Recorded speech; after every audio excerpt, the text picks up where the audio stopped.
अपनी अजीब सनक को पूरा करने के लिए उस आदमी ने दिन दहाड़े एक लड़की को गाड़ी में खींच लिया और पास ही खड़ी एक लड़की ने ये सब देखा और वो हैरान थी। उसे पता नहीं था कि उस लड़की की पूरी जिंदगी उसकी बेरुखी से बर्बाद होने वाली है। जल्दी ही वो आदमी गाड़ी चलाकर अपने आलीशान बंगले पर पहुंचा। जब देखा कि पीछे कोई नहीं आ रहा है तो उसने तुरंत नताशा को गाड़ी से नीचे खींचा और उसे एक बंद तहखाने में फेंक दिया। फिर उसने दरवाजा बंद किया और तहखाने से बाहर निकल आया। पास की रस्सी का इस्तेमाल करके उसने रास्ता बंद कर दिया और आखिर में बाहर निकलकर एक लकड़ी के तख्ते से उस रास्ते को छुपा दिया। उस आदमी ने बड़ी चालाकी से लड़की को कैद कर लिया था। जब लड़की की नींद खुली तो उसे लगा जैसे आसमान टूट पड़ा हो। वो फंसी हुई थी। सिर्फ 2 मीटर के एक छोटे से कमरे में वो चिल्लाने लगी और जोर जोर से दरवाजा पीटने लगी, लेकिन कोई जवाब नहीं मिला। हारकर नताशा जमीन पर बैठ गई। तभी बाहर से दरवाजा खुलने की आवाज आई। लड़की डर के मारे सिकुड़ गई। तभी वो आदमी दरवाजा खोलकर अंदर आया और उसके लिए एक गद्दा लाया, लेकिन उसने लड़की के साथ कुछ गलत नहीं किया बल्कि प्यार से नताशा का बिस्तर लगा दिया और फिर बाहर से उसके लिए पानी और नाश्ता ले आया। नताशा को ये सब देखकर थोड़ी हैरानी हुई, लेकिन उस आदमी ने चुपचाप दरवाजा बंद कर दिया। लड़की ने पागलों की तरह दरवाजा पीटा पर कोई फायदा नहीं हुआ। आखिर में नताशा ने समझौता कर लिया। उसने अपना कोट उतारा और उसे एक थैले में डाल दिया ताकि वो उसे तकिए की तरह इस्तेमाल कर सके। लेकिन जल्दी ही उस आदमी ने बत्ती बंद कर दी। तीसरे दिन सुबह वो आदमी तहखाने में बैठकर उसे कहानी सुनाने लगा, लेकिन लड़की बस अपने हाथ में बिस्किट खाने में लगी रही। कहानी खत्म होने के बाद आदमी ने वहां एक छोटी लाइट लगा दी। लड़की सोने ही वाली थी पर उसे कुछ कमी लग रही थी, क्योंकि उसकी माँ हर रात उसे सोने से पहले चूमती थी। उसे लगा वो आदमी मना कर देगा, लेकिन वो वापस आया और लड़की के सिर पर प्यार से चूम लिया। तब जाकर वो चैन से सो पाई। लेकिन रोज रोज इतनी छोटी जगह में रहना बहुत बोरिंग था, इसलिए नताशा अपने कदमों से कमरे को नापकर टाइम पास करती थी। एक दिन उसने अपने पिता के नाम लिखी एक चिट्ठी उस आदमी को दी ताकि वो उसे पोस्ट कर दे। चिट्ठी पढ़ने के बाद आदमी ने पहले तो हाँ कह दी, लेकिन फिर उसने लड़की को पानी में फेंक दिया और उसकी पिटाई कर दी। अपना गुस्सा निकालने के बाद उसने दरवाजा फिर बंद कर दिया। लड़की को खुद ही जमीन पर फैला पानी साफ करना पड़ा। एक दिन वो आदमी अपनी माँ के साथ कॉफी पी रहा था, तभी घंटी बजी। दरअसल पुलिस वाले आए थे। वो एक सफेद वैन को ढूंढ रहे थे। वो आदमी शांत रहने का नाटक करने लगा और बोला कि वो इलेक्ट्रिशियन है, इसलिए सामान ले जाता है। गाड़ी खोलने पर अंदर सचमुच बिजली का सामान रखा था। तभी एक पुलिस वाले का पैर तहखाने के दरवाजे पर पड़ा। वो आदमी डर गया, लेकिन पुलिस वाले ने बस वहां की कुछ तस्वीरें ली और वे जाने लगे। वो आदमी चाहता था कि वो और चेक करे। नताशा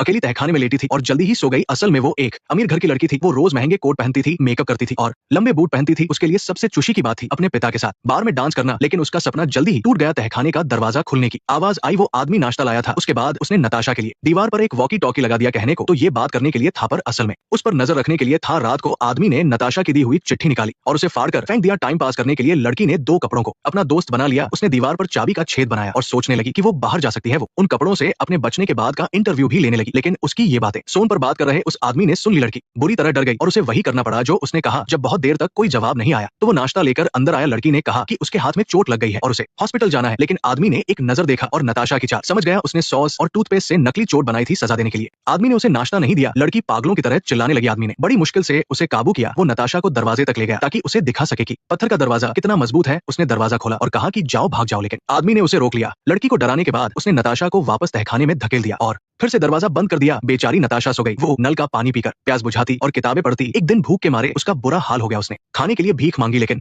किसी ने नहीं सुनी। अगले ही पल वो पागल सी हो गई। आखिर में उधर से जवाब आया। आदमी बार बार उसे अपनी बात मानने को कह रहा था। इसी तरह 4 साल बीत गए, लेकिन उस आदमी ने उसे एक पल के लिए भी चैन नहीं लेने दिया। लड़की को उससे नफरत होने लगी थी। आदमी ने बत्ती बंद कर दी। लड़की गिड़गिड़ाती रही, पर आदमी वहां से चला गया और उसे उस अंधेरे कमरे में अकेला छोड़ दिया। कुछ दिन और बीते। एक दिन लड़की को पीरियड शुरू हो गया।